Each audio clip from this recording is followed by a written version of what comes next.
बिस्मिल्लाहिर्रहमानिर्रहीम। Second year national book foundation exercise 1.2 question number 6 करने जा रहे हैं। इससे पहले क्वेश्चन हम कर चुके हैं, सेम क्वेश्चन हैं, इन क्वेश्चन में कितना फ़र्क नहीं है, बिल्कुल उसी तरह के मिलते जुलते क्वेश्चन है। क्वेश्चन लिखता है y is equals to x plus 3। आपके पास एक लीनियर इक्वेशन है, कहता है find the plot the graph of the following and find the point of intersection with axis. Axis के साथ ये कहाँ पे इंटरसेक्ट हो गए, तो सबसे पहली बात उसी तरह फाइंड आउट करेंगे। एक्स इंटरसेक्शन हम फाइंड आउट करते हैं। जब एक्स इंटरसेक्शन फाइंड आउट किया जाता है दैट मीन्स के वाई यहाँ पे क्या हो जाता है, जीरो के इक्वल। तो वाई की जगह मैं क्या पुट कर दूंगा, जीरो। तो zero is equal to x plus 3, तो एक्स इज इक्वल टू -3। तो आपके पास यहाँ पे क्या पॉइंट आ जाता है, -3 और 0। ठीक हो गया। अब दूसरा पॉइंट हमारे पास क्या निकला है, वाई इंटरसेक्शन फाइंड आउट करेंगे। वाई इंटरसेक्शन में हमें पता है x इक्वल टू 0 आ जाएगा। जब x इक्वल टू 0 पुट करेंगे तो y इज इक्वल टू आपके पास क्या आ जाएगी, 3। तो आपके पास पॉइंट क्या बन जाएगा, 0 और 3। ये आपके पास दो पॉइंट से रिलेटेड बन चुके हैं। अब इसके बाद अगला काम, plot the graph of the following. तो अब हम इसका ग्राफ प्लॉट करने जा रहे हैं। इजी सी बात, ये आपके पास x एक्सिस, ये आपके पास है y एक्सिस, यहाँ पे 0 1 2 3 और आपके पास -1 -2 एंड -3, 1 2 3 -1 -2 एंड -3। ठीक हो गया। अब आपके पास पहला पॉइंट क्या कहता है कि जब x -3 था तो y आपके पास 0 था। x -3 एंड y 0 आपके पास इस एरिया पे प्लॉट होगा। ठीक है, फिर उसने कहा x आपके पास 0 है और y आपके पास +3 है, तो यहाँ पे कहीं प्लॉट होगा। इन दोनों को आपने स्ट्रेट लाइन से ड्रा करके बता देना है। नाउ इसके बाद हमारे पास क्वेश्चन नंबर सेकंड है, और क्वेश्चन नंबर सेकंड में वो लिखता है y is equal to 6 -3x। आपने इसी तरह point of intersection find out करना है। फर्स्ट पॉइंट ऑफ इंटरसेक्शन के लिए जब x इंटरसेक्शन हम फाइंड आउट करेंगे तो मेरे पास यहाँ पे y किसके इक्वल हो जाएगा, 0 के। y की जगह 0 पुट करते हैं तो 6 -3x, इसको इधर ले जाएं, 3x is equal to 6, x is equal to 6 over 3 which is equal to 2। तो आपके पास पहला पॉइंट क्या आ गया, जब x 2 था y आपके पास 0 था। फिर हमने y इंटरसेक्शन फाइंड आउट करना है। y इंटरसेक्शन के लिए x मेरे पास क्या हो जाएगा, 0 के इक्वल। x की जगह मैं 0 पुट कर दूंगा तो y is equal to 6 -3 into 0, 3 into 0 0, आपके पास y की वैल्यू कितनी आ जाएगी, 6।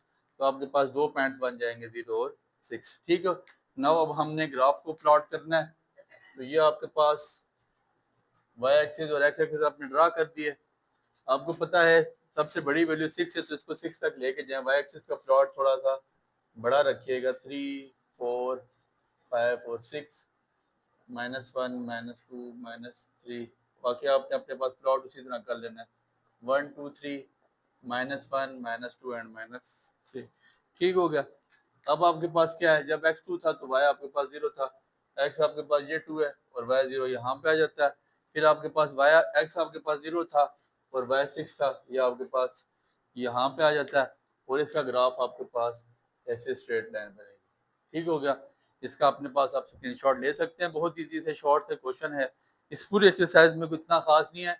हम कोशिश करेंगे कि इससे नेक्स्ट एक्सरसाइज को, या इसमें भी कुछ ऐसे क्वेश्चन हैं जो फॉर्मेटिव के हिसाब से, तो हम चीज़ों को उस हिसाब से लेके चलें, बिकॉज चीज़ें लेंथी होती जा रही हैं। अभी तक हमारी 1.2 स्टार्ट है, तो इसलिए कोशिश करेंगे कि इन चीज़ों को जल्दी से जल्दी बाइंड अप करें। इसके बाद हमारे पास क्वेश्चन नंबर 3 है इसका। वो कहता है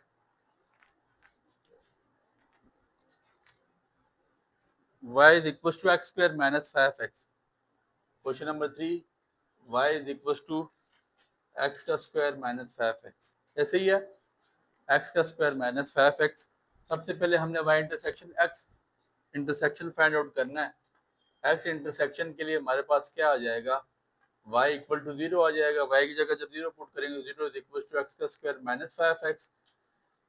यहाँ से x कॉमन ले तो आपके पास बचाएगा x into x minus 5 which is equal to 0। x is also is equal to 0, x minus 5 is also is equal to 0, x is equal to 0 and x is equal to 5। आपके पास दो point आ गए, एक x 0 0 मतलब x 0 और y 0 आ गया, और दूसरा point आपके पास x 5 है और y आपके पास कितना आ जाता है, x 5 होगा और y आपके पास 0 होगा। ठीक हो गया। नाउ अब y इंटरसेक्शन फाइंड आउट करेंगे। For y intersection we know that, हम जानते हैं x किसके इक्वल आ जाएगा, यहाँ पे 0 के। जब x की जगह मैं 0 पुट करूंगा तो x का स्क्वायर भी 0 हो जाएगा और 5x multiply 0 which equal to 0। तो ये आपके पास ये जो पॉइंट बनेंगे 0 और 0 बनेंगे। आपको एक चीज नजर आ रही है कि ये स्ट्रेट लाइन नहीं बनेगा, क्योंकि क्वाड्रेटिक इक्वेशन है, यू शेप पैराबोला बनेगी। तो यू शेप पैराबोला के लिए तीसरी चीज हमें हर सूरत फाइंड आउट करनी है, उसका नाम है वर्टेक्स। और वर्टेक्स किसके इक्वल होता है, -b/2। x is equal to -b/2 है। ठीक है, -b की जगह आपके पास -5/2, a की जगह हमारे पास क्या आ गया 1। तो 5/2 को आप अगर डिवाइड करके लिखें तो ये गालबन 2.5 आता है। ठीक है, 5 divide by 2 which is equal to 2.5। ये x की 2.5 वाली ये वैल्यू उठा के आपने मैंने इक्वेशन में डाल देनी है। आपके पास y निकल आएगा, y इज इक्वल टू 2.5 का स्क्वायर -5 इंटू 2.5।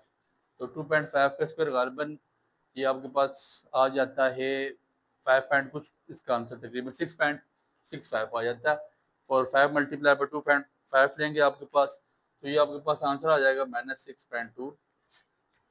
ठीक हो गया। तो मतलब यहाँ पे आपके पास पॉइंट्स क्या बने, x जब आपके पास 2.5 था तो y आपके पास -6.25 था, ये आपके पास y था। ठीक हो गया। Now we are going to make graph. हम ग्राफ को प्लॉट करने जा रहे हैं। ग्राफ की प्लॉटिंग बहुत इजी है, आप लोग कर चुके हैं। उसी तरह वर्टेक्स पे इसने रोटेट होना है और बाकी चीज़ें आपके सामने हैं, आप पहले भी करके आ चुके हैं। ये आपने y एक्सिस ले लेना है, ये आपने x एक्सिस ले लेना है, और 1 2 3 -1 -2 और ये आपके पास आ जाएगा -3। ठीक हो गया। ये आपके पास +1 +2 +3 +4 -1 -2 -3 -4 -5 -6 -7 तक आपको जाना पड़ेगा, क्योंकि आपके पास जो पॉइंट है वो -6.25 है। तो -6.25 और 2.5, सबसे पहले वर्टेक्स वाला पॉइंट ड्रा कर लें। x आपके पास 2.5 था, x का 2.5 यहाँ पे आता है। ठीक है, ये x आपके पास 2.5 था और y -6.25 था, तो ये तकरीबन ये पॉइंट आपके पास यहाँ पे कहीं बनता है। ठीक हो गया। फिर इसके बाद आपके पास x भी 0 है और y भी 0 है, वो पॉइंट आपके पास यहाँ बनता है। फिर आपके पास 4 और 5, x आपके पास +5 है और y आपके पास 0 है, ये पॉइंट आपके पास यहाँ पे कहीं बनता है। नाउ अब आपने ऐसा करना है, इसको ड्रा कर लें। ये आपके पास यू शेप पैराबोला बन जाएगी, और आपको क्या नजर आ रहा है कि जो आपकी पैराबोलिक शेप है, अप साइड है क्योंकि a पॉजिटिव है, राइट साइड है क्योंकि b नेगेटिव है। ठीक है, और ये आपके पास शेप बन चुकी है। यहाँ तक सेम सी बातें, उम्मीद है आपको बातें समझ आई हैं, दुआ में याद रखिएगा।